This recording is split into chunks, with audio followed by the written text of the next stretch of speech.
नमस्ते। आज चाहिँ हामीले हजुरहरुको सामु यो एमपीओ क्लिनर लिएर आएको छौं। जस्तै हजुरहरुको नर्मल प्याच कार्डको लागि चाहिँ हामीले वन क्लिक क्लिनर लिएर आएको थियौं भने यो चाहिँ हजुरको यो एमपीओ टाइप अफ प्याच कार्डको लागि चाहिँ यो एमपीओ क्लिनर लिएर आएको छौं। यसको स्ट्रक्चर देख्नु सक्नुहुन्छ भने एकदमै लाइट वेट र इजी टु युज छ र यसको भित्र चाहिँ यस्तो रिबन जस्तो क्लथ हुन्छ जसले गर्दा चाहिँ कनेक्टर्सहरु मजाले सफा गर्न सक्नुहुन्छ। यसलाई चाहिँ नर्मली हजुरले यसरी रोल डाउन गरेर युज गर्न सक्नुहुन्छ।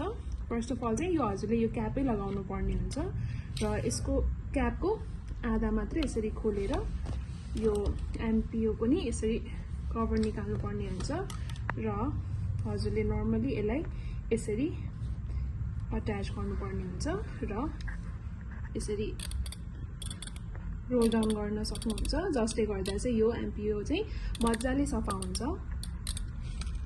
र भइसकेपछि यसरी निकाल्न सक्नुहुन्छ। सो हजुरहरुलाई पनि यस्तै एमपीओ क्लिनरको चाहिँ खोजीमा हुनुहुन्छ भने हामीलाई कन्ट्याक्ट गरेर पर्चेस गर्न सक्नुहुन्छ। धन्यवाद।